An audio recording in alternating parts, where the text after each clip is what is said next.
Falamos acerca do plano de salvação, e dentro do plano de salvação nós falamos sobre o pecado e o castigo, sobre a obra redentora de Cristo. Nós encerramos sobre a obra redentora de Cristo, falamos sobre o pecado e o castigo.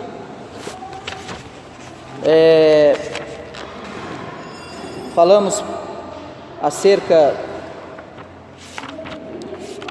do primeiro pacto que Deus faz com Adão. O primeiro pacto era o pacto da obediência, e isso estava relacionado à obediência. A falta da desobediência causou o pecado, e o pecado trouxe a morte. A falta da obediência isso. A falta da obediência trouxe o pecado, e o pecado consigo trouxe a morte, e a morte espiritual do homem. E nessa morte o homem perde totalmente o livre-arbítrio. Ele perde o livre-arbítrio. Alguém tem dúvida sobre o livre-arbítrio? Alguém tem dúvida sobre isso? Quem acredita aqui sempre acreditou que o livre-arbítrio existe? Pode levantar a mão. Quem que acreditava que livre-arbítrio ainda existe? Vou usar o verbo no passado. Quem acreditava? Quem acredita ainda?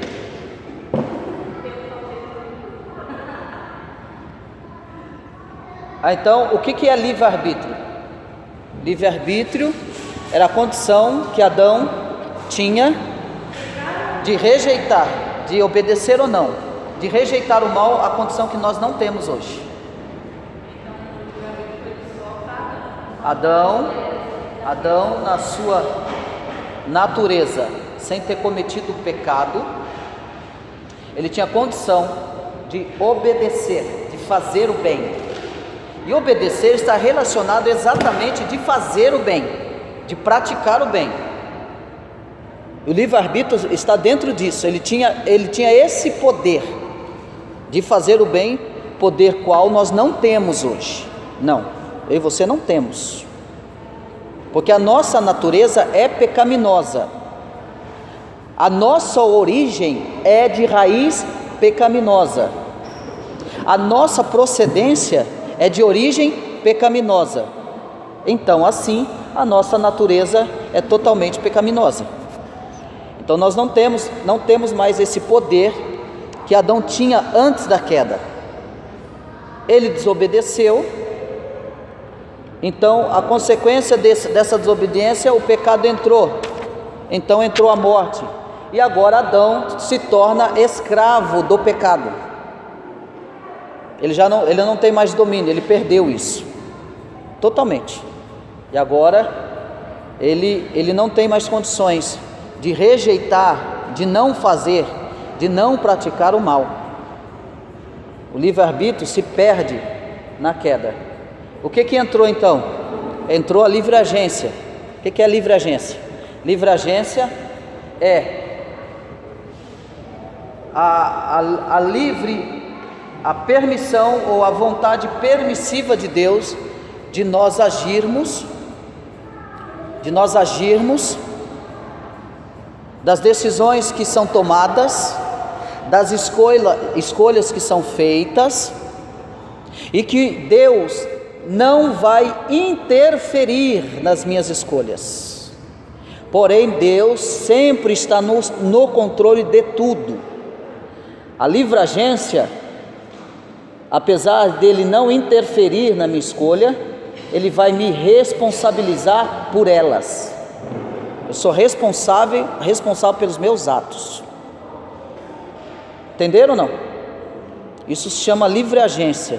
Eu serei responsável pelos meus atos, pelas minhas escolhas, pelas minhas decisões. Mas isso não está em todas as doutrinas, isso? Oi? Todas as doutrinas pregam a livre-agência? Não, só a doutrina reformada, só a teologia reformada. Teologia pentecostal, neopentecostal, arminiana não prega isso. Quem? Não. Eles interpretam a Bíblia errado. Não, eles não têm conhecimento. Não, eles não têm conhecimento de teologia reformada, não têm conhecimento de livre agência de Deus. O conhecimento que eles têm de livre arbítrio é totalmente diferente. Eu estou falando que eu estudei teologia do outro lado. Eles não têm conhecimento de nada disso. Não, a Batista reformada sim. Esquece Batista renovada, presbiteriana renovada, isso daí está fora. Está fora.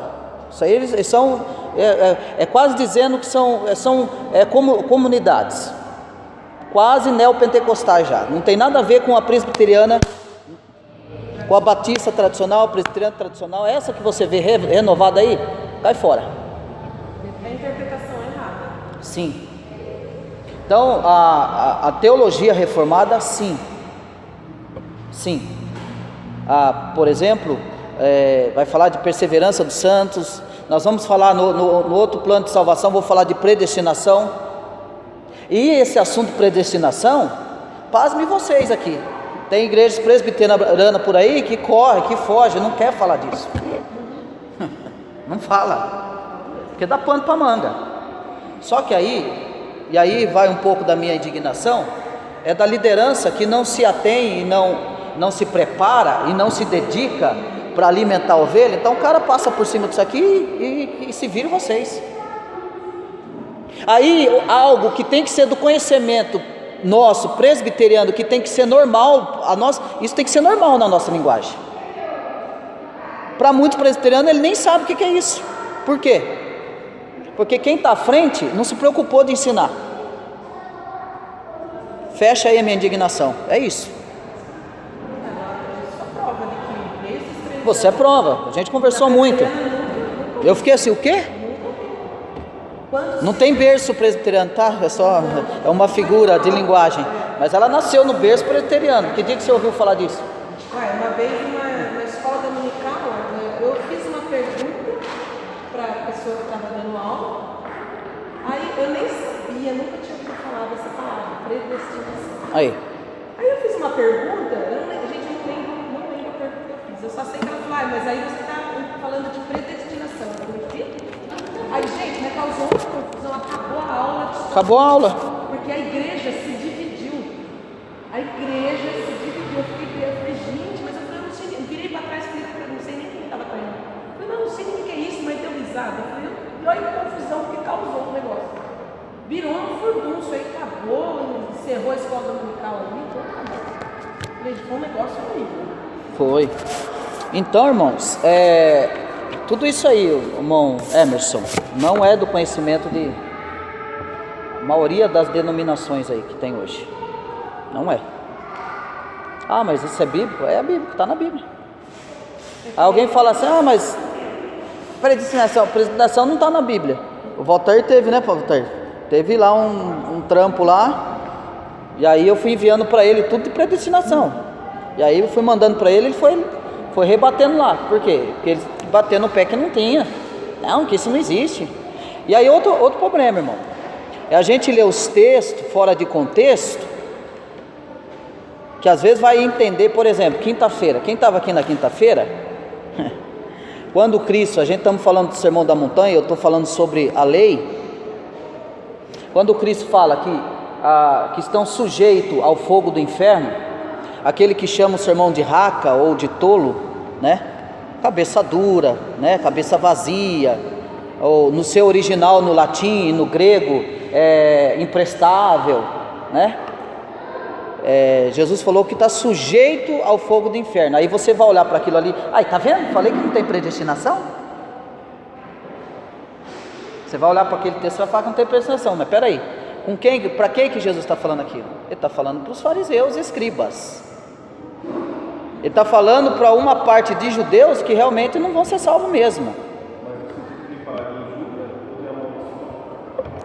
É amaldiçoado, sujeito ao fogo do inferno, condenação.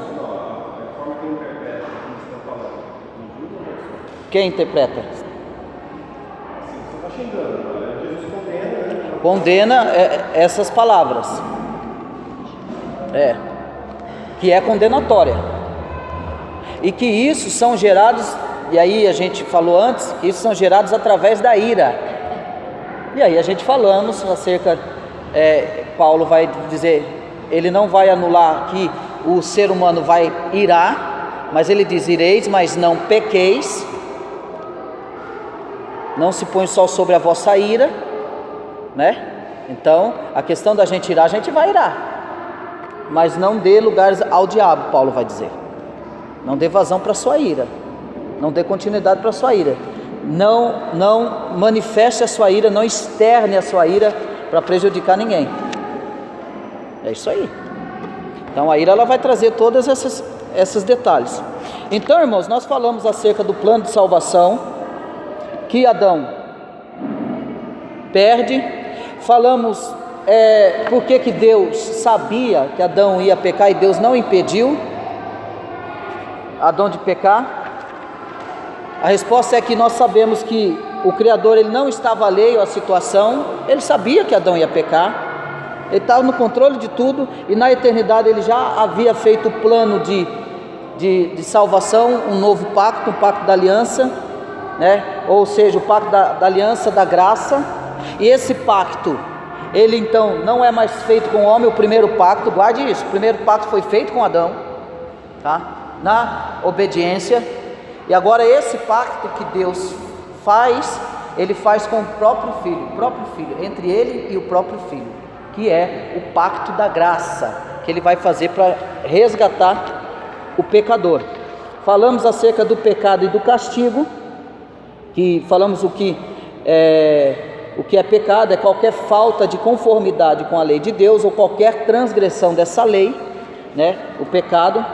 E falamos acerca do castigo também, que o castigo na vida futura consiste num sofrimento eterno no inferno, sofrerão eternamente no inferno esse castigo, e que Jesus também falou sobre esse inferno. Ele deu muitos detalhes, mas deixou claro que o inferno é um lugar terrível, né? É um lugar de sofrimento. Ele falou que é um lugar eterno, que é um lugar de castigo eterno, é um lugar de fogo inextinguível, e que o fogo nunca se apaga. Então Jesus, ele falou do inferno também. Aí tem aqueles crentarrão que diz assim: que isso, irmão, tira o inferno da boca. Jesus foi o que mais falou do inferno. Jesus foi o que mais falou do inferno na escritura. Irmão, você fala do inferno, que não sei o que, não pode. Tem lugar que você não pode nem falar do inferno, que é pecado. Então você vai falar que Jesus pecou, que é o que mais falou do inferno foi Jesus. Então é o pecado e o castigo, e o seu castigo, a sua consequência, a distância do homem de Deus. Falamos também da obra redentora de Cristo, que Deus nutre um grande amor por nós, mas Ele não pode transigir com a sua justiça. Ele não podia simplesmente fechar os olhos para o pecado do homem. Então a justiça exigiu a reparação. Alguém precisa pagar o preço pelo erro. E quem que vai pagar o preço pelo erro? Quem? Jesus. Porque a justiça da lei exige o pagamento dessa dívida, e Jesus vai cumprir esse pagamento da dívida, fazendo o pacto da redenção, ou pacto da graça.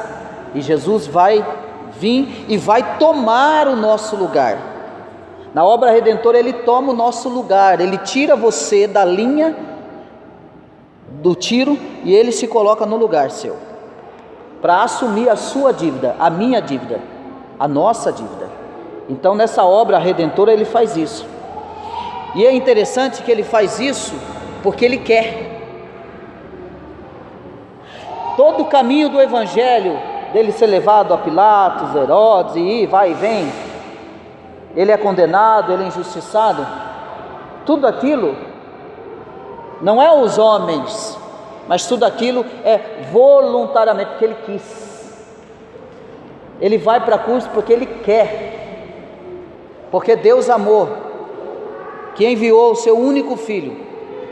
Ele vem, ele quer, ele vai se entregar. Então o sacrifício de Cristo em nosso lugar foi um sacrifício completo, é a obra redentora. E Deus aceitou o sacrifício Deus aceitou o sacrifício do Filho. Na questão que se diz da obra redentora, Ele aceita o sacrifício de Cristo por nós. É aceitável. A lei é cumprida. E Deus aceitou o seu sacrifício, ressuscitando-o dentre os mortos, porque Ele foi transpassado pelas nossas transgressões e moído pelas nossas iniquidades. O castigo que nos traz a paz estava sobre Ele, pelas suas pisaduras fomos sarados. E a gente precisa prestar atenção aqui nesse versículo de Isaías 53:5, porque ao mesmo tempo que ele usa o verbo no passado, ele usa o verbo no futuro, no presente. Você percebeu aí? Na andada desse versículo? Preste bem atenção na leitura. Ele foi, verbo passado, foi. Mas aqui em Isaías, né? O evangelho ainda não veio. Preste bem atenção nisso aqui. Eternidade. Nesse versículo a gente traz um estudo de eternidade aqui, ou da providência divina, né? Ele foi transpassado pelas nossas transgressões e moído pelas nossas presente. Foi. O castigo que nos traz agora a paz estava sobre verbo. Por quê? É interessante, irmão, quando você pega o evangelho de João, Jesus falando, ele orando por nós, pelos discípulos, orando pelo futuro, você vai ver Jesus orando, a sua linguagem é de eternidade. Ele vai falar assim: me dê aquilo que é meu, eu já cumpri o que o Senhor quis, já consumei o que o Senhor quis. Ele está orando na eternidade. Isso é maravilhoso, e a gente tem que prestar atenção nisso aqui. Por quê? Porque Ele é eterno, porque na sua eternidade Ele já fez. Quando Ele está orando, naquela oração de João, Ele não está orando humanamente, Ele já está orando vendo a eternidade, Ele já viu, já aconteceu. E aí que a gente entende que todos os planos de Deus, desígnio de Deus a respeito de nós, já está completo, já está feito. E o que acontece com nós? Nós estamos aqui, olha aqui a linha imaginária. Aqui Deus já cumpriu o que Ele tem que cumprir em nós. Mas nós, seres humanos limitados no tempo, nós vamos ter que passar esse tempo aqui. Cristo é limitado dentro desse tempo? Não, Ele já está aqui, Ele já cumpriu, na minha vida e na sua. Mas nós, como seres humanos limitados, nós temos que passar por toda essa linha imaginária, até chegar no propósito que Ele quer. Deu para entender isso? Para Cristo já estamos mortos, já estamos lá, na eternidade, sim. Porque Ele é eterno, Ele está fora do tempo. Entenderam isso? Você vai voltar de novo, porque os desígnios de Deus é perfeito. E aí, e você pode dizer com todas as letras: uma vez salvo, o eleito, salvo para toda eternidade. Eu não vou dizer salvo para sempre, porque já é jargão aí de alguns aí, mas é salvo por toda a eternidade. Ainda que você caia no meio do caminho, ainda que você se afaste da igreja,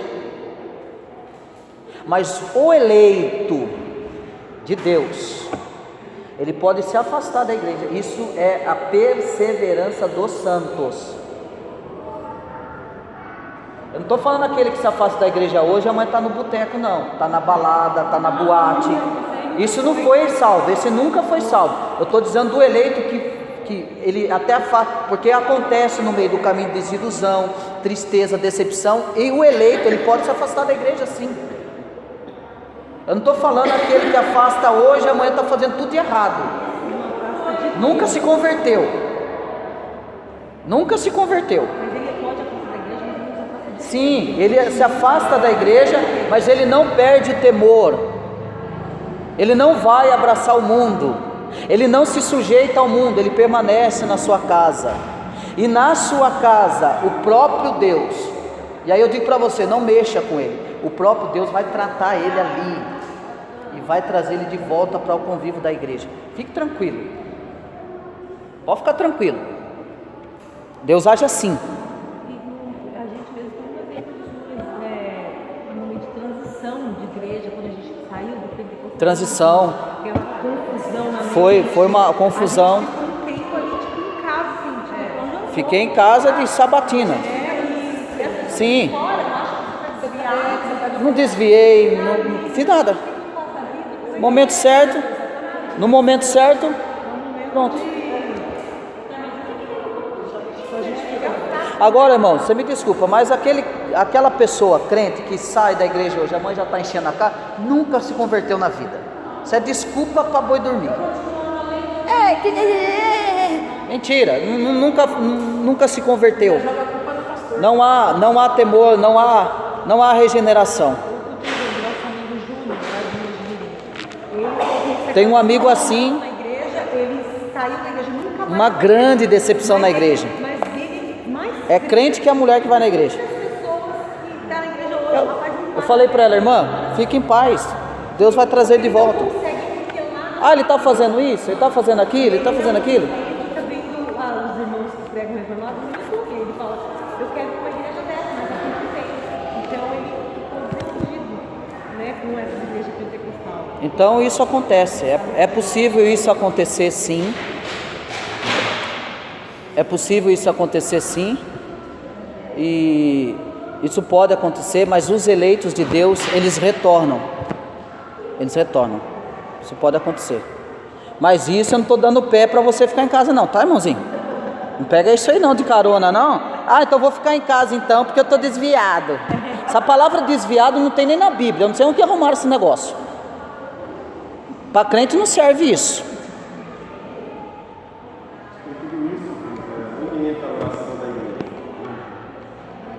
Relação é orar? Não, se ela já está escolhida para voltar. Não, aí você vai entrar no hipercalvinismo. Aí tem que tomar cuidado. E aí, se entrar nessa linha de pensamento, né, que você está levantando, você nem evangeliza então. Então eu não vou evangelizar, porque afinal de contas todo mundo são salvos mesmo. Eu estou falando que vai dar pano para manga na hora que nós entrar na predestinação. A chapa vai esquentar, a tampa da chaleira vai voar. A gente não é realmente... Você entendeu a linha de pensamento? Porque essa linha de pensamento é dos hipercalvinistas, a doutrina dos hipercalvinistas. Que a doutrina, a teologia do hipercalvinismo diz assim, não, já que há predestinação, eles não desconsideram a predestinação, a eleição. Mas aí o que eles fazem? Eles deitam na almofada da graça, não, tudo vai acontecer mesmo, então eles nem evangelizam, irmão. Peca, né? Peca, bebem, vão para boate, para clube, por quê? Ah, já sou salvo mesmo. Essa linha aí. Mas vamos deixar para frente? Vamos deixar para outro plano de salvação? Santificação sem a qual? Isso. Esse é o nosso, isso, os meios da graça. E essa é a nossa maior responsabilidade. E é onde entra que Jesus vai dizer, o reino de Deus é tomado a força. Que força é essa? Ah, eu tenho que subir no monte, que eu tenho que orar 10 horas. Não, é a perseverança dos santos, é os meios da graça, que a Aline falou. Santificação sem a qual ninguém verá o Senhor. Agora o crente não vem orar, não vem para estudo bíblico, não vem para escola bíblica. Aí ele quer estar cheio de Deus, não vai estar mesmo. É crente carnal. Irmão, mas tem a possibilidade de ter crentes carnais na igreja? Tem, irmão. Tem crente que não lê Bíblia, não ora, não está nem aí com nada. E outra, eu vou dizer uma coisa para você. Paulo vai deixar bem claro, o carnal não entenderá as coisas espirituais. Tem carnal no nosso meio? Pode ter carnal aqui no nosso meio? Pode ter. Pode pregar, você pode ensinar aqui. O carnal ele não vai entender nada, para ele isso não vale de nada. Pode ouvir, ele ouve, o carnal ele ouve aqui e solta aqui. Pronto. Agora o espiritual não. E olha o relógio. Nossa, esse culto não acaba. Tem culto de novo a semana? Eu não vou no culto. Quer dizer, aí é o seguinte, o crente, agora você vai, eu vou tirar a cinta para você apanhar um pouco. Ai, porque eu trabalho a semana inteira. Tô cansado. Ah, faz um churrasco, convida para festa. Rapidinho. Aí, eu estou incluindo eu. Aí, não, eu não estou cansado. Não, interessante, né? Aí eu não estou cansado. Eu não preciso descansar. Interessante. Mas para Deus eu estou cansado e eu preciso descansar. Para Deus eu estou cansado e eu preciso descansar. Não, mas para mim sair não. Eu posso ter me laçado o dia inteiro.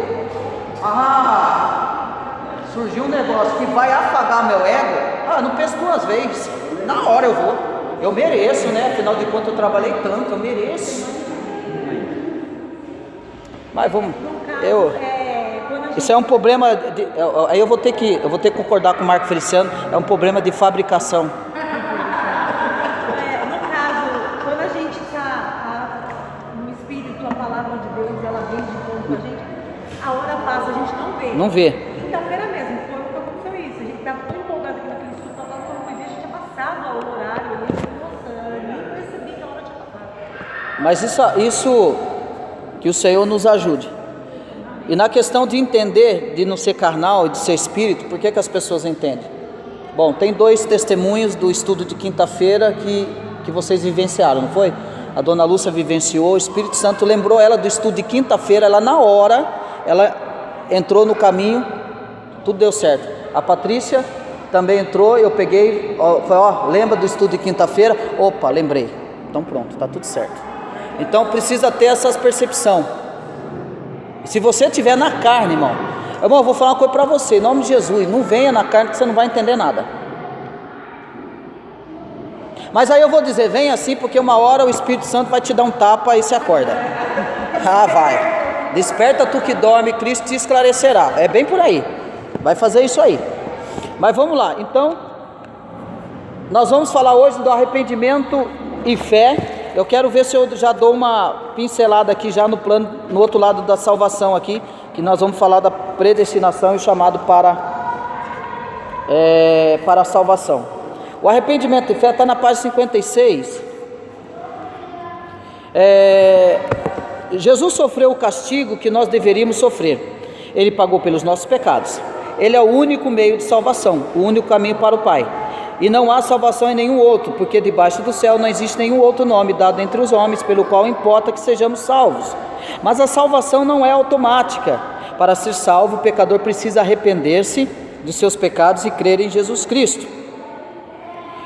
Mumford George afirma que a expressão tantas vezes usada, arrepender-nos dos pecados, transmite uma ideia incorreta. A razão é que ninguém se arrepende de seus pecados, mas arrepende-se de si mesmo. Arrependimento é um julgamento da pessoa acerca de si mesma, pela qual admite que não vai bem. O verdadeiro arrependimento causa um sofrimento, causa um sentimento de tristeza e pesar pelo erro cometido e leva a pessoa a mudar de vida. E aqui eu paro aqui.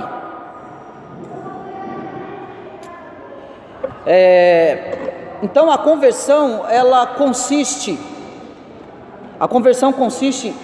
em um pecador ser levado verdadeiramente, inteligente e sinceramente a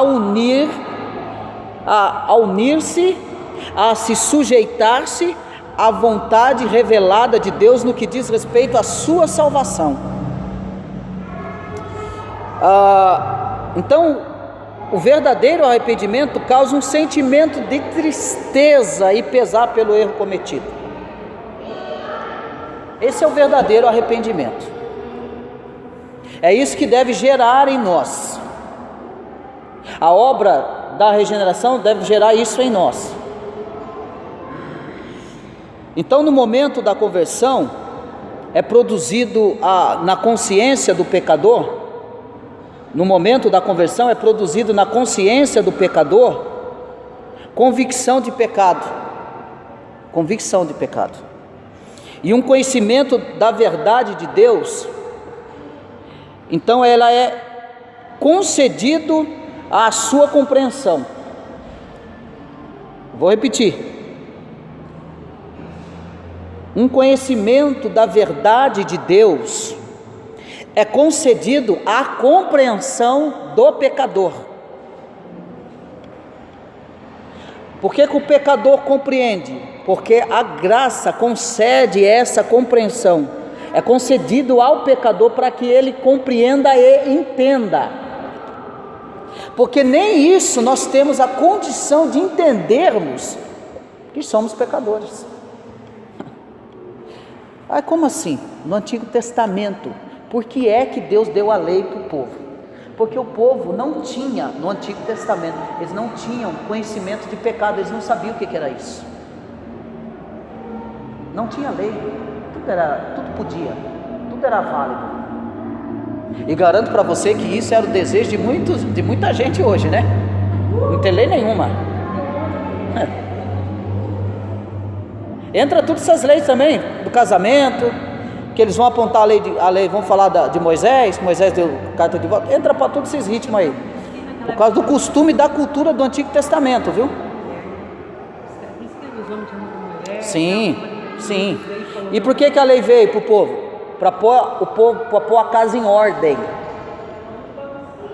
Para pôr a casa em ordem, porque o homem não tinha consciência de pecado. Isso continua através do Espírito, da graça de Cristo, trazendo a consciência para o homem do conhecimento de Deus, e o conhecimento de Deus traz à tona a verdade da verdadeira natureza do pecador. Então aí o pecador desperta e reconhece que é um pecador, e esse reconhecimento, esse despertamento deve gerar no pecador, então, tristeza. Aí há o sinal de que esse pecador está sendo regenerado através do Espírito Santo. Agora, aquele que não se entristece pelo pecado, esse não foi regenerado. Esse não tem o conhecimento de Deus ainda concedido pela graça. Irmão, isso aqui é muito sério que eu estou falando aqui. Grava bem isso aqui que eu estou falando. Eu não vou falar do mundo, porque o mundo já está andando de mal a pior. Você não tem que se espantar com o mundo, você não tem que ficar chocado com o mundo. É a natureza do mundo, é isso mesmo, é daí para pior. Mas em relação à igreja, é outra história.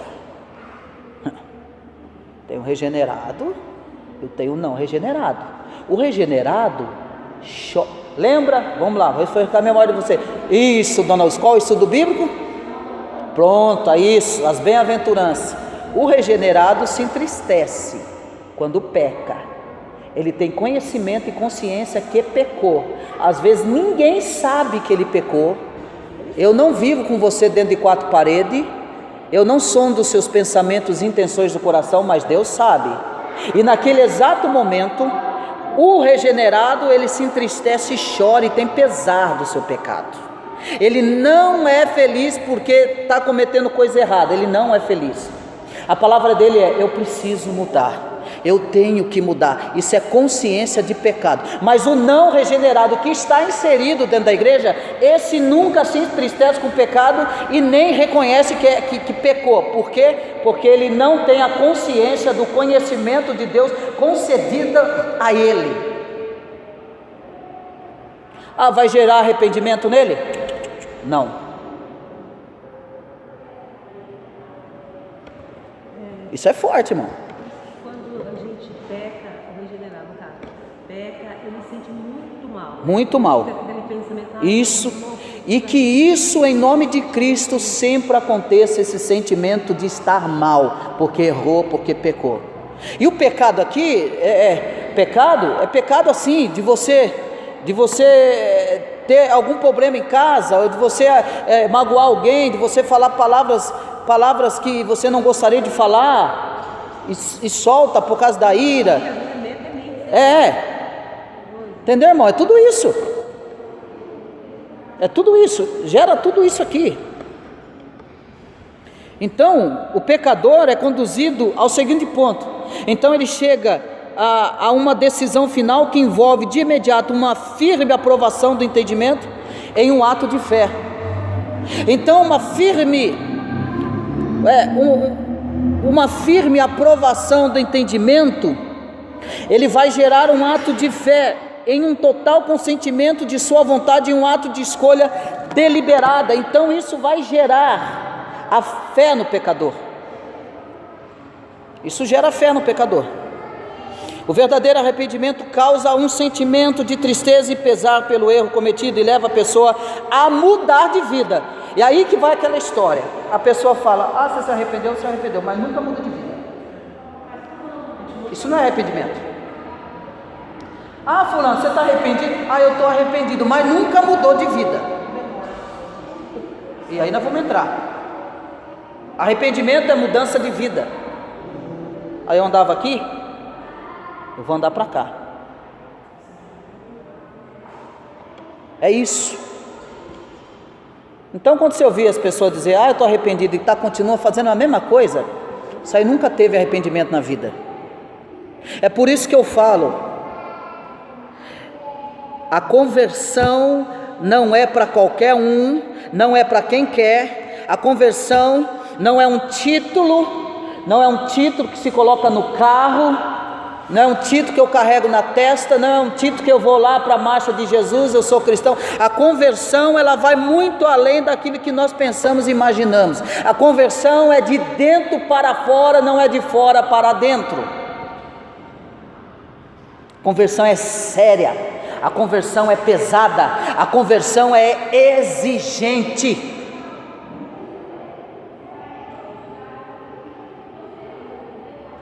A Bíblia diz que não é lícito que venham os escândalos, mas ai por onde vier o escândalo. A minha oração, e não entenda, eu não estou dando conselho para Deus não, viu, irmãos? Mas a minha oração é que o Senhor comece a bater a peneira, porque o que está cheio de crente envergonhando o Evangelho de Cristo por aí, irmão, porque para mim pouco importa a sua postura aqui dentro da igreja. Porque para mim a sua postura dentro da igreja aqui não significa nada para mim. Eu estou falando a minha postura aqui dentro da igreja não tem que significar nada para você aqui dentro. Tem que ser, a minha postura tem que valer depois desse púlpito aqui.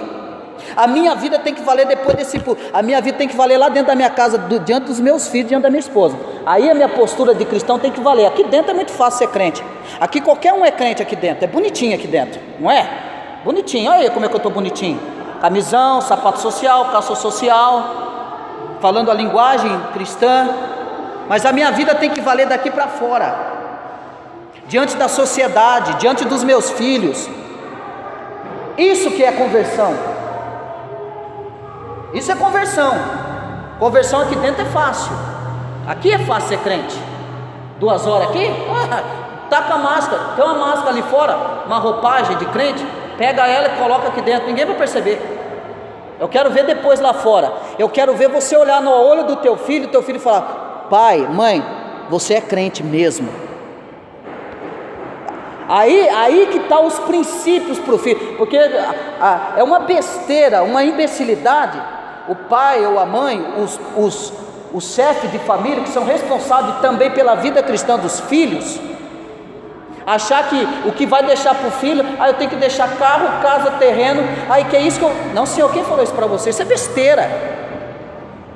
Você tem que deixar princípios, fundamento cristão para o teu filho, para quando você descer à sepultura, você ter a plena convicção que o teu filho está servindo a Cristo, e não está perdido na droga, no roubo, na bandidagem, na prostituição, na promiscuidade, em todo tipo de vida pecaminosa. Valores que nós temos que deixar para os nossos filhos, princípios bíblicos do reino de céu, que vai perdurar por toda a eternidade. Os nossos filhos, nós precisamos nutrir nos nossos filhos a vida de arrependimento na vida deles. Eles têm que olhar para nós e ver, meu pai se arrepende, meu pai me pediu perdão, meu pai reconhece que ele é um pecador. É para lá que vale o seu cristianismo, não é aqui dentro não. Aqui não. Lute, se mate para conseguir as coisas, e perca o seu filho para o inferno.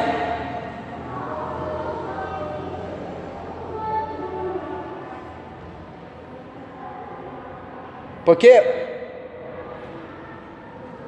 o pai que não preocupa com a eternidade do filho é o pior dos miseráveis.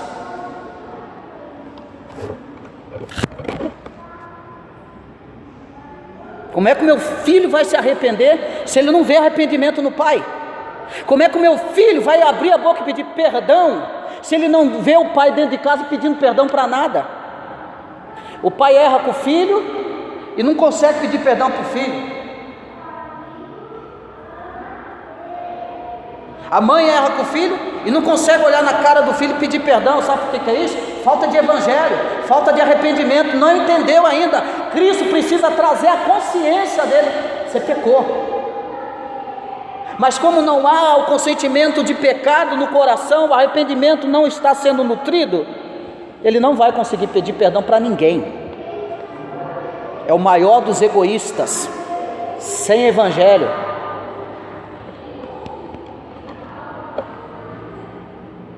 Cristo, você pede perdão para sua esposa, para o seu filho quando você erra? Eu já errei com meu filho. Filho, me perdoa, perdoa o pai. Está aqui meu filho diante de mim, se ele quiser ele levanta agora e fala: meu pai está mentindo o que ele está contando para vocês aí. Está aqui ele aqui. Você está achando que eu fico me mascarando, me escondendo atrás de púlpito, irmão? Eu estou por aqui com esses líderes, com esses pastores. Ficar escondendo atrás de púlpito, falar de arrependimento, mas o líder não tem arrependimento, não pede perdão nem para o filho. Não precisa disso não. Eu quero o céu, eu quero cumprir a vontade do Pai, eu quero morrer cuidando e sangrando pela ovelha, é isso que eu quero. E as primeiras ovelhas que eu preciso sangrar é da minha casa.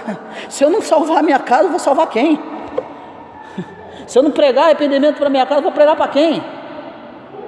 Que condição que eu tenho de falar aqui com vocês? Eu estou falando de arrependimento. Arrependimento gera tristeza e sentimento de pesar pelo erro cometido. Isso está falando de conversão, porque a conversão está manchada aí, irmão. Hoje a conversão é uma conversão artificial. Dá medo de ver as pessoas dizendo que é convertida e as atrocidades que eles fazem. Eles mentem, são mal pagadores, enganadores.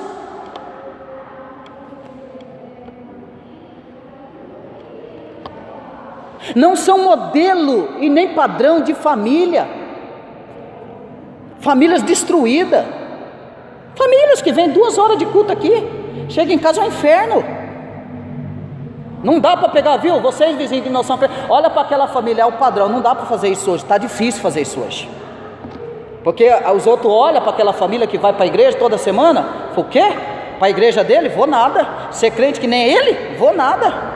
Eu estou contando mentira, eu estou contando, desculpa a minha expressão chula, ser vergonhice, eu estou dando risada, eu estou lá me melando todo, me borrando todo no pecado, eu estou lá. Aí a pessoa pecaminosa fala: você acha que eu vou para a igreja dela? Aí, estou contando um monte de sujeira, ela está dançando e rolando.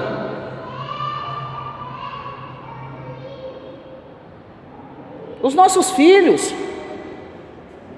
vão para a escola. Seu filho chega na sua casa, você faz uma reciclagem nele, psicológica. O que você aprendeu lá? Aí o Calil aqui, ó. Quantas vezes fiz que você, Calil? O que você aprendeu lá? O que você ouviu lá? E aí ele vinha com palavra que era mais pequena. Onde você aprendeu isso? Eu já apontava para ele: aqui você não aprendeu. Onde você aprendeu isso? Não, porque eu ouvi. Então está errado, né? É esponja. É preocupar com a eternidade do seu filho. Não vem que esse papo: que é Jesus que salva. Você tem responsabilidade, viu? Jesus tem responsabilidade. Você vai entrar no hipercalvinismo então. Eu estou falando de arrependimento. Está dentro da lição, não sai fora não. Então o homem é convencido de que é um grande pecador e de que Cristo é um grande Salvador designado pelo próprio Deus, qualificado por causa da dignidade de sua natureza divina, da ternura de sua compaixão humana e da eficácia de sua obra meritória, ao salvar com toda a soberania todos que se achegam a Deus por meio dele, que é um Salvador apresentado a cada pecador. Então, na doutrina geral do Evangelho, o qual declara o amor voluntário e inefável de Cristo em sua chamada universal, então o pecador, tomando esse Evangelho, não está na revista, tomando esse Evangelho como garantia, vem a Cristo, une-se a Ele, recebe-o com toda a plenitude dos seus ministérios e rende-se sem reservas às mãos do Salvador. Não há reservas. Falando do arrependimento, ele se entrega a Cristo sem reserva. Agora tem crente que quer entregar pela metade, né? Não é pela metade? Ó Senhor, E ele não quer que Deus interfira na vida dele. Ó, até aqui eu vou, mas nesse lado o senhor não mexe não. Até ali eu vou, mas aqui o senhor não mexe não.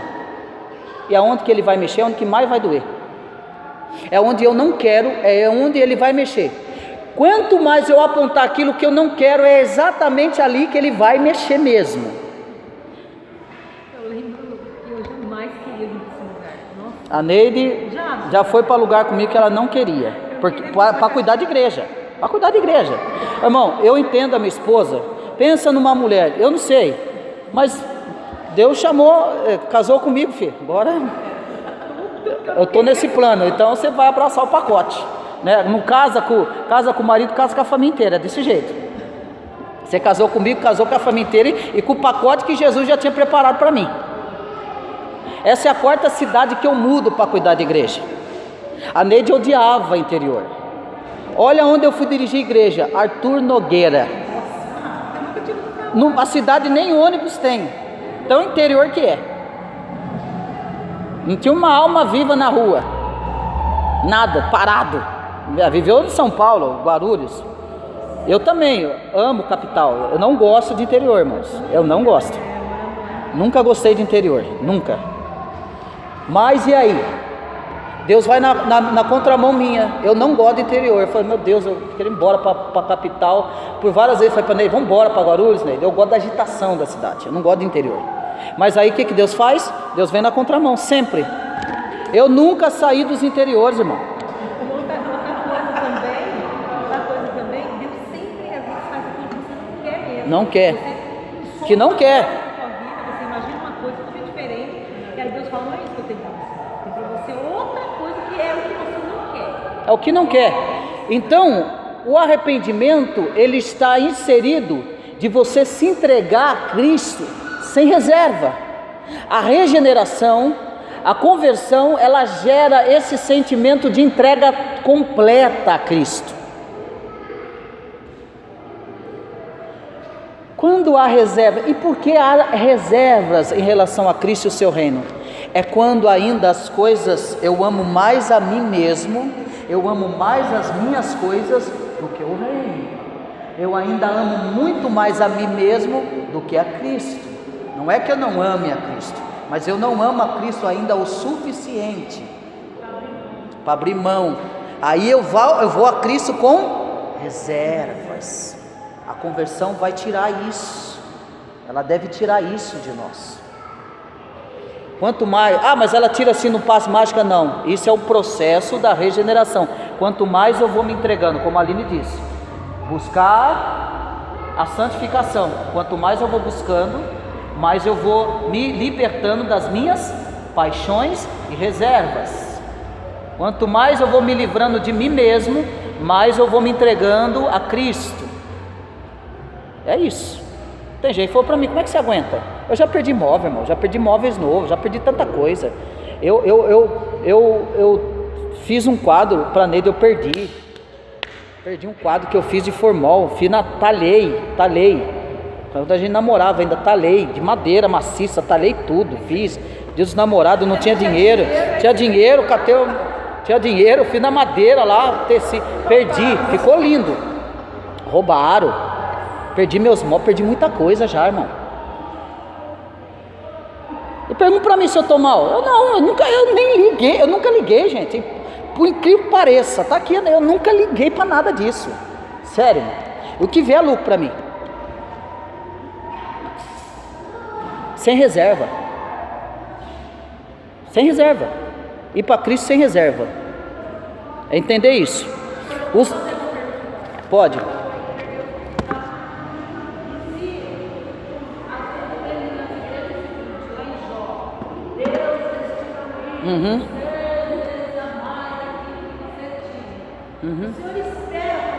Não, porque o fato de Jó não é uma regra. É algo específico, foi uma lição dada. Não.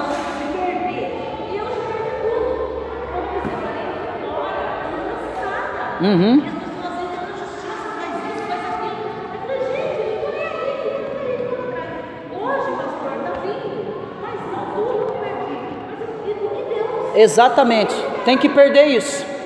Esse é um perigo. Se eu tiver isso, se eu tiver essas preocupações materiais e terrenas, é complicado para mim, vai ser difícil. É difícil, meu irmão. Sofre, não dorme.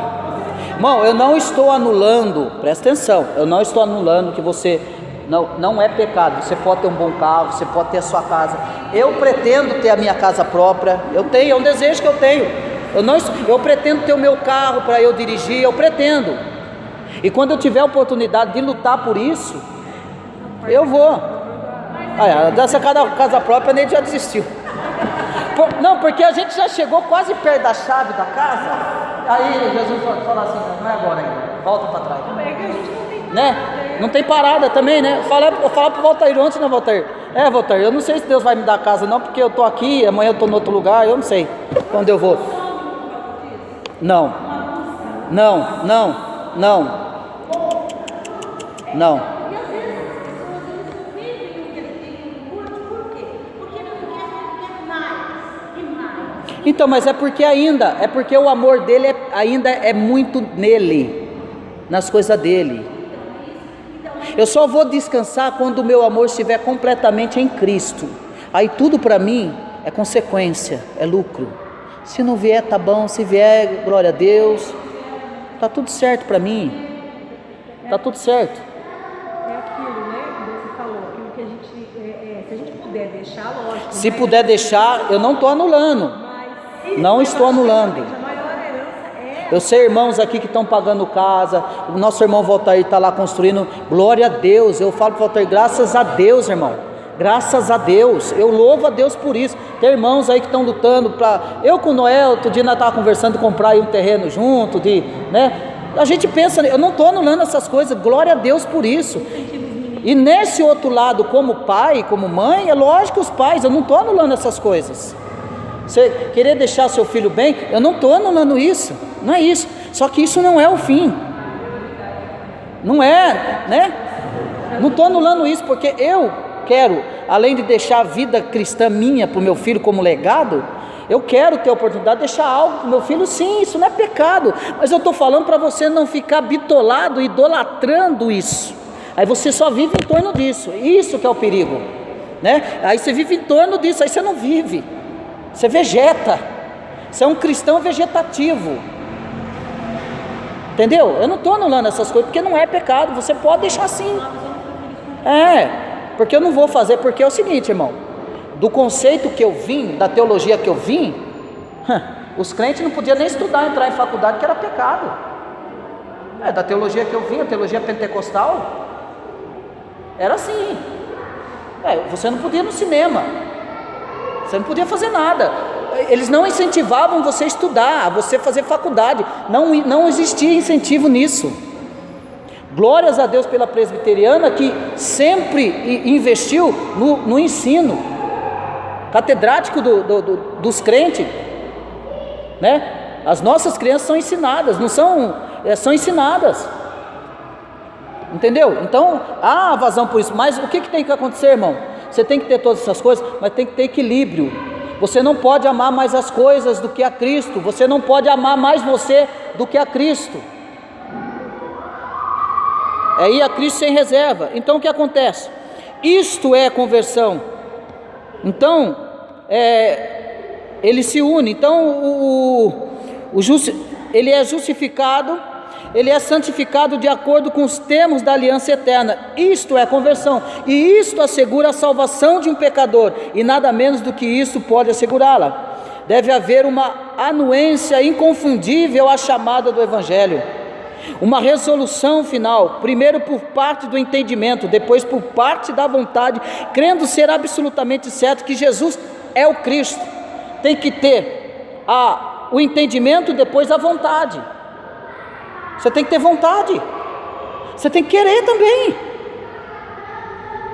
tem que querer, tem que partir de você. Isso é lutar pelo reino, isso é entrar pelo reino à força. Você tem que querer, irmão. Aí Deus vai interferir no meu querer? O que eu disse? Só livre escolha, livre agência. Ele não interfere. E quando eu peco, por que Deus deixa? Ele deixa porque é a sua natureza pecaminosa, e você peca porque é pecador mesmo. Mas ainda que esses pecados, que você peque 1000 vezes, já está pago na eternidade. Não há nada aqui que roube, que anule a tua salvação, nem o pecado que você cometeu. Talvez daqui 10 minutos o pensamento. Não é vazão também para sair pecando. E aí é o pecado voluntário, o pecado consciente. E que o pecado consciente sofre dura pena.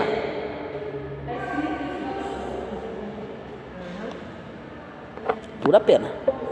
Pecado consciente. Você pensa que o pecado que você comete inconsciente e o pecado que você comete consciente, você acha que o pecado consciente é o mesmo pecado, é a mesma pena que o consciente? Quem que pensa que é assim?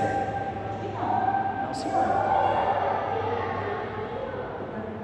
Porque o que muito é dado, muito é. Esse termo é em geral, né? Você está sabendo aqui, está aprendendo aqui? Está tendo dado, não está? Pratica ao contrário do que você aprendeu aqui hoje para você ver. A pena que você vai sofrer. E você sofre aqui, viu? Tem gente que acha, eu vou sofrer. Não, você vai sofrer a pena aqui. Irmão, tem crente que vai para o céu? Vai, mas vai para o céu sangrando, rastejando. Mas não é por causa de perseguição porque é crente, é por causa da vida desleixada que ele viveu aqui. Em vez de ele, presta atenção no que eu estou dizendo, em vez de ele viver uma vida de satisfação em Cristo, paz interior, ele vive uma vida sofrida, vegetando. Ele vai para o céu? Vai, mas vai sofrendo.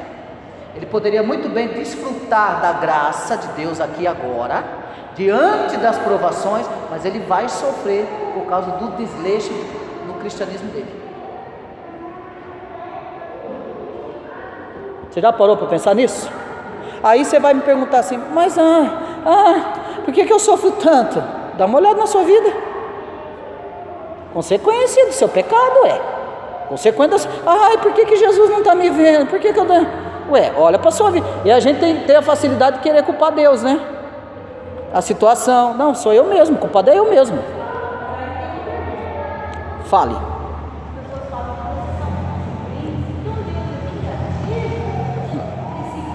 Não, a ira santa de Deus.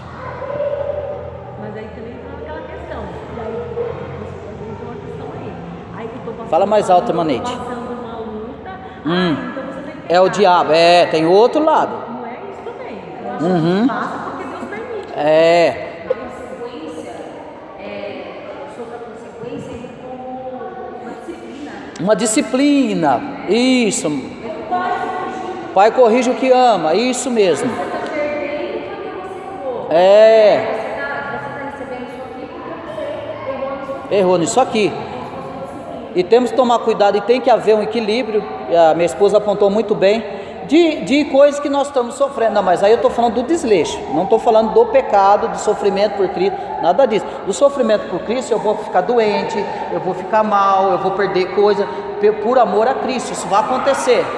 Que a teologia pentecostal, arminiana, os armínios, eles falam que, e vão dizer que você está sofrendo, está doente porque você pecou. Não tem nada a ver isso. Não tem nada a ver.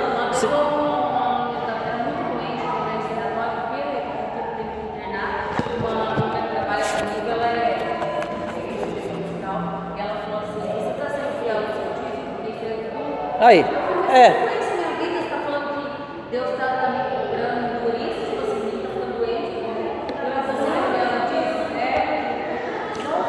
já ouviu isso? Então, isso não é, você não... Tem... então eu estou no inferno então, porque eu tenho uma doença incurável. Então eu estou no inferno, o que eu estou fazendo aqui, gente? Irmão, o que eu sofri na igreja pentecostal e neopentecostal, por causa da minha enfermidade, eu tinha medo dos caras pegar e jogar em cima do púlpito e sair voando. Sério, Voltair? Você não tem fé, irmão? Você não crê? Olhar para cá. Você já vai falar. Eu fui numa igreja lá em Barueri, na época eu era pregador itinerante, aí fiz um CD lá, fui divulgar meu CD de pregação e tal. Eu fui na igreja do Tino Lopes, sabe? Vocês lembram daquela música? Quando o vento soprar, tudo vai se... Eu fui na igreja dele, ele era o segundo pastor lá. Aí eu tô lá no culto, tudo, eu não lembro se eu ia pregar, se eu ia cantar, não sei o que eu ia fazer lá, mas eu sei que eu fui lá, tinha uma agenda lá. Aí eu tô lá, daqui a pouco esse Tino Lopes, o cara é cantor, famoso, aí é do meio da Universal, né? E aí, não, porque Deus me usou para curar, para levantar da cama. Não, você vai, sai correndo. Eu falei, irmão, eu não posso, eu falando baixo. E a igreja é tudo de gente rica, de Alphaville, sabe? Tudo ciganaiada, mas ó, só Cherokee lá na frente, só carrão. E a igreja lotada, e era tudo novo convertido. E eu lá no povo, meu Deus do céu, falando, Tino, eu não vou, eu falando no pé da orelha, rapaz, eu creio. Não, você não crê, Deus me usou. Rapaz, eu creio, Deus já me usou para levantar gente da cadeira de roda. Eu creio, irmão, mas não é a hora. Não é a hora, eu falando no pé do ouvido dele. E ele me enfesou tanto, não, desce daqui, você vai descer daqui dessa escada, o culto 2, 3 vezes mais alto que esse aqui. Você vai descer dessa escada correndo, pula daqui de cima. Eu falei, rapaz, não vai dar certo isso daí. E eu aqui no pé do ouvido dele, falando pra ele, gente, sério, eu em cima do púlpito falando no pé do ouvido, Walter. Eu falei, rapaz, eu fiquei tão enfesado ali. Eu falei, ô Tino, eu chamei ele de Tino, né? Eu já tava meio, é Tino Lopes ele chama. Eu chamo, ô Tino, empresta aqui o microfone. Eu catei o microfone. Falei, irmãos, eu quero falar pra vocês que eu creio que Deus usou o Tino Lopes aqui para levantar os outros da cadeira de roda. Deus já me usou também para fazer isso. Só que eu quero dizer para os irmãos que hoje não é o meu dia. Hoje Jesus não quer me curar, irmãos. Vocês estão entendendo, meus irmãos? Amém. Vocês estão entendendo? Eu creio que Deus usa o irmão, mas hoje não é o dia. Jesus não vai me curar hoje, irmão. Rapaz, depois daquilo ali eu desci, filho, e fiquei lá embaixo lá.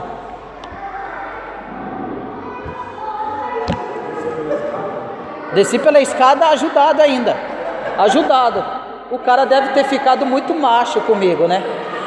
O cara ficou macho comigo, né? Ó, Tino Lopes, quando o vento soprar, eu vou ficar fazendo merda pro cara? Pô, nada. Aí sai de lá como aí eu saio de lá como um descrente. Não tem fé, ruim, hein? Pra casa isso eu não levo, não. Porque assim, muitas igrejas colocam aqui no versículo Cuidado com a interpretação, hein? E é o dízimo, né? Então, provar isso. É o único versículo que Deus prova. Aí eu falo para vocês perderam o ensinamento que eu falei desde o Antigo Testamento até o Novo Testamento. O que significava o dízimo antigo e o que significa para o Novo. Vocês não estavam, chegaram depois. Eu debulhei o livro de Malaquias inteirinho para a igreja. Não foi, dona Lúcia? Não, desconsidera esse negócio aí. Isso aí é jargão de pentecostal, isso aí tá fora. Olha lá.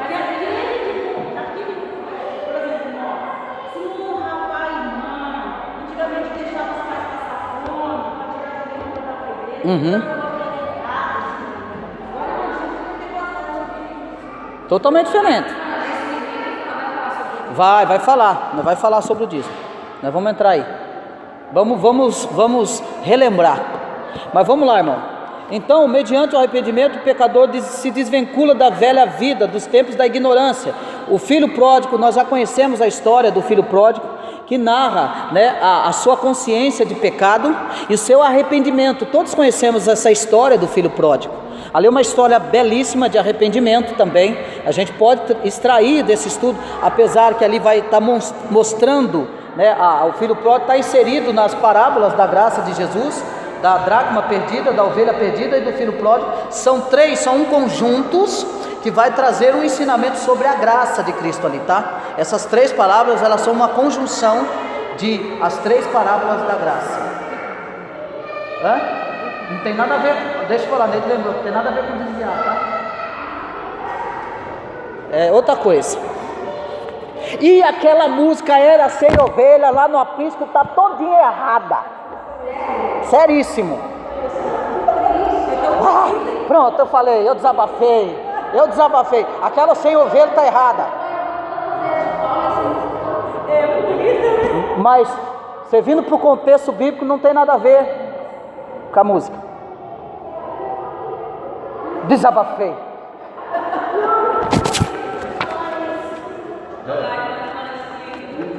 Um dia vocês vão me ver ainda E vou ser considerado como cara polêmico, hein? Escuta o que eu estou falando para vocês. Mas se for Já fui considerado. a música tem a ver com o Pô, esse cara vem, a gente constrói um castelo, ele vem e chuta o castelo nosso. Olha só, mas a música tem a ver com a palavra das igrejas.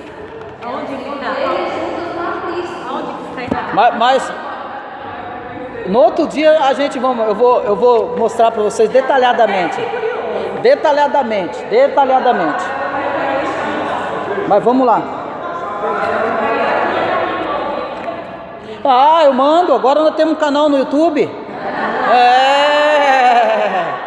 Agora nós temos canal no YouTube. Pregação do culto.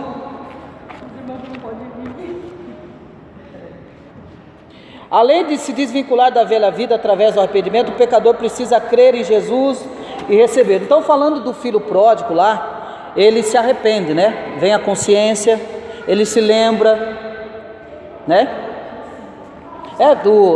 Os rabinos, né? Os rabinos judeus diziam que o verdadeiro penitente arrependido é aquele que, se voltar, ter a oportunidade de cometer o mesmo pecado, nas mesmas circunstâncias, não faz isso. Não faz. A partir do momento que tem o conhecimento do pecado, e os rabinos disseram muito bem isso, você não faz. Não faz. Aí você fala, por que a pessoa continua cometendo o mesmo pecado? Porque ela ainda não se arrependeu. O arrependimento é voltar atrás, é uma metanoia. Ela não volta atrás, não faz mais, porque ela tem a consciência. Então, do filho pródigo é uma clássica demonstração de arrependimento. Uma clássica demonstração de arrependimento. Ele se arrepende, ele lembra o que ele vivia na casa do pai. É extraordinário. E você tem ideia daquilo, do filho pródigo que está falando? Jesus está trazendo essa história. Ele está falando exatamente. Pensa no amor de Cristo, chamando a atenção dos fariseus. Ele está falando com os fariseus isso. Ele está mostrando esse movimento do filho arrependido, do filho que fica bravo, que está sempre lá, nunca matou o novilho, não é? Ele está chamando a atenção dos fariseus, irmão. Ele está convidando os fariseus, vem vocês também, vocês podem festejar, vocês podem se alegrar. Olha o amor e compaixão de Jesus. Dentro dessa parábola, ele está falando diretamente com os fariseus. Ele está chamando a atenção dos fariseus, vocês também são filhos, vocês também podem se alegrar, vocês estão sempre comigo. Então, mediante o arrependimento, o pecador desvincula da velha vida e mediante a fé se vincula à nova vida em Cristo. Isso todos nós sabemos. Então, após se reconciliar com Deus, mediante o arrependimento e a fé, o homem precisa viver agora de modo como Deus quer que ele viva. Então, depois do arrependimento, ele precisa viver do modo que Deus quer que ele viva. Deve também tornar-se membro de uma igreja para somar aos outros servos de Jesus Cristo, pois ele precisa testemunhar isto perante o mundo. A sua conversão é aquilo que eu falei lá atrás. Ser 2 horas crente aqui, isso aqui não quer dizer nada. Precisa testemunhar no mundo, perante o mundo, com palavras e ações, aquilo que eu falei lá no início. A conclusão: quem se arrepende dos seus pecados e crê em Jesus Cristo como Salvador e Senhor tem a vida eterna, né? Jesus vai dizer lá no Evangelho de João capítulo 5, 24, quem ouve as minhas palavras e crê que me enviou tem a vida eterna. Ele recebe essa vida eterna. A Bíblia Sagrada é muito realista, ela não esconde a fraqueza e a miséria do homem. Ela diz que somos fracos, frágeis e incapazes até de entender as coisas de Deus, se não for pelo o conhecimento de Deus lançado a nós. E Jesus afirmou categoricamente: as minhas ovelhas ouvem a minha voz, e eu as conheço, e elas me seguem. Só vai seguir Jesus quem é ovelha. Bode não segue pastor. Ovelha segue o pastor. A ovelha ouve a voz do... vamos trazer para nós. Esse pastor está falando demais. Esse pastor quer cuidar da minha vida. Esse pastor quer mandar na minha vida, quer se meter na minha vida, irmão. É simplesmente preocupação com a sua vida mesmo. Bem, tem que quer mesmo. Apesar que tem uns pastores que quer cuidar da sua vida mesmo, quer cuidar da sua finança, quer cuidar da sua casa, e tem aqueles que quer cuidar até do seu marido ou da sua esposa, né? Tem aqueles que avançam ainda, né? É ou não é, irmãos? Tem. Eu vou, a gente já está acabando, eu tenho 2 minutos, até 10h30 a minha aula, 15 para as 11 termina tudo. Eu vou até eu vou até confessar aqui uma indignação do Voltair. Aí, Voltair, vou pôr sem mal lençol agora.